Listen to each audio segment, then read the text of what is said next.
वर्तमान में अगर आपको कोई 7 अजूबों के बारे में पूछे तो आपके दिमाग में सबसे पहले ताजमहल या ग्रेट वॉल ऑफ चाइना का नाम आएगा। लेकिन आपको बता दें, इस नए 7 अजूबों को चुनने का अभियान वर्ष 2000 में Swiss company new 7 wonder foundation के द्वारा किया गया था।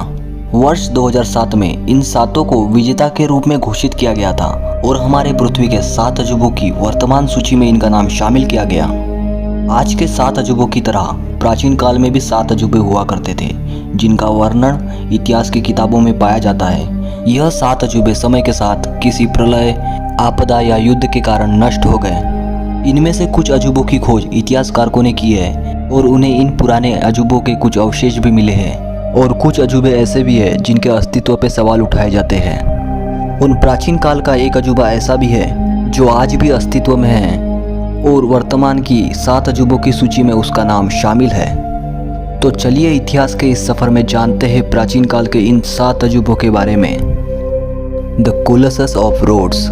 यह सूर्य देवता हेलोसस की विशाल प्रतिमा थी जिसे ग्रीक के शहर रोड्स में बनाया गया था। यह विशाल मूर्ति लीडस के मूर्तिकार चेरस ने बनाई थी। इसे बनाने में लगभग 12 साल का समय लगा था और इसकी ऊंचाई लगभग 33 मीटर थी, जो इसे प्राचीन दुनिया की सबसे ऊंची मूर्त बनाता है। इतिहास में इस प्रतिमा के स्थान को रोड्स के बंदरगाह के प्रवेश द्वार के रूप में दर्शाया गया है। 225 से 226 ईसा पूर्व के बीच आए भूकंपों से यह विशाल प्रतिमा ढह गई, लेकिन फिर भी कुछ हिस्से सुरक्षित बच गए थे।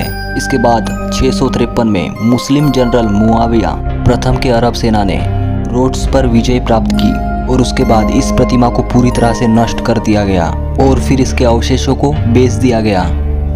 The light house of Alexandria, जिसे हिंदी में सिकंदरिया का प्रकाश स्तंभ भी कहा जाता है, माना जाता है यह दुनिया का सबसे पहला लाइट हाउस है। यह प्राचीन मानवता की एक तकनीकी विजय थी। इस प्राचीन लाइट हाउस का कार्य लगभग 280 ईसा पूर्व टॉलेमी द्वितीय के शासनकाल के दौरान समाप्त हुआ था। 110 मीटर से भी ऊंचा यह लाइट हाउस अलेक्जेंड्रिया के बंदरगाह में फोरस द्वीप पर खड़ा था। गीजा के पिरामिड के बाद इसे दुनिया की दूसरी सबसे ऊंची मानव निर्मित संरचना माना जाता है। 956 और 1323 ईस्वी के बीच इन 3 भूकंपों के कारण यह विशाल प्रकाश स्तंभ बुरी तरह से क्षतिग्रस्त हो गया था और एक खंडर बन के रह गया। उसके बाद इसके अवशेष पत्थरों का उपयोग किला बनाने के लिए प्रयोग में लिया गया था। 1994 में फ्रांस के पुरातत्व विभागों की एक टीम ने अलेक्जेंड्रिया की पूर्वी बंदरगाह के पानी में गोता लगाया और समुद्र के तल पर प्रकाश स्तंभ के कुछ अवशेषों की खोज की थी। The statue of Zeus at Olympia. Olympia में ग्रीक देवता ज्यूस की एक विशाल मूर्ति थी जिसे एक मंदिर में स्थापित किया गया था। इस मूर्ति को बैठी हुई अवस्था में दिखाया गया था। मूर्ति की ऊंचाई लगभग 40 फीट के आसपास थी। ज्यूस को प्राचीन ग्रीस में आकाश और बिजली का देवता कहा जाता है, जिसे माउंट ओलंपस के देवताओं के राजा के रूप में देखा जाता है। इस मूर्ति का निर्माण ग्रीक मूर्तिकार फिडियस द्वारा 435 ईसा पूर्व के आसपास किया गया था। इस मूर्ति को सोने से बनाया गया था और इसमें हाथी के दांतों के साथ कीमती पत्थरों का भी प्रयोग किया गया था। इसके नष्ट होने के सबूत किसी के पास भी नहीं है, लेकिन कुछ जानकारों के अनुसार 5वीं शताब्दी के दौरान मूर्ति खो गई थी और नष्ट हो गई। इस मूर्ति के अस्तित्व में होने के प्रमाण प्राचीन ग्रीक के किताबों में पाए जाते हैं और इसके रूप का विवरण प्राचीन ग्रीक के सिक्कों से जाना जाता है। द टेम्पल ऑफ आर्टेमिस, जिसे टेम्पल ऑफ डायना भी कहा जाता है, यह एक ग्रीक मंदिर है जो देवी आर्टेमिस का था।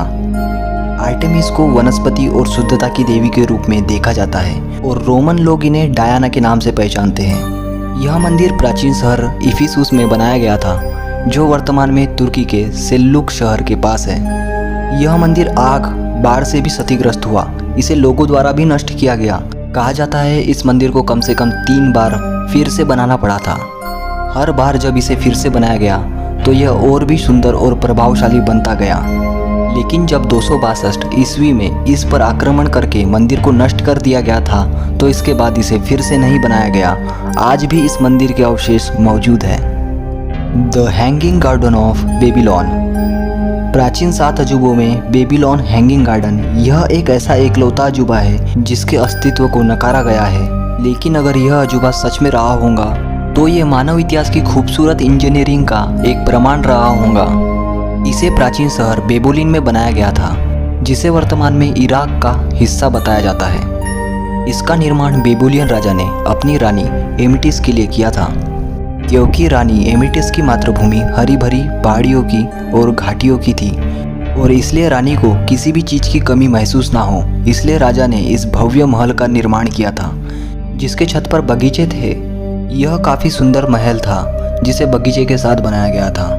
प्राचीन अजूबों में से हैंगिंग गार्डन एकलौता अजूबा है जिसका स्थान निश्चित रूप से स्थापित नहीं किया गया है। इतिहास में इसका वर्णन कम ही लोगों ने किया है और इसका वर्णन अलग अलग तरीके से पाया जाता है। इसका सटीक स्थान किसी को नहीं पता और ना ही इसके कोई अवशेष मिले हैं। कहा जाता है यह एक प्रलयकारी बाढ़ में नष्ट हो गया था और इसके नष्ट होने की सटीक स्थिति भी किसी को नहीं पता है। लेकिन हैंगिंग गार्डन अगर सच है तो यह प्राचीन इतिहास का सबसे खूबसूरत आश्चर्य रहा होगा। द मॉज़ोलियम एट हेलिकॉर्नेसस, जिसे हिंदी में हेलिकॉर्नेसस का मकबरा भी कहा जाता है। 353 ईसा पूर्व में मोलोसस की मृत्यु हो गई थी, तो उनके प्यार और सम्मान में उनकी पत्नी आर्टेमिसिया ने इस मकबरे का निर्माण किया था। इसे हेलिकॉर्नेसस, जो वर्तमान में तुर्की का हिस्सा है, वहाँ इसका निर्माण किया गया था। इसे इतना भव्य बनाया गया था कि यह लोगों के लिए एक मिसाल था।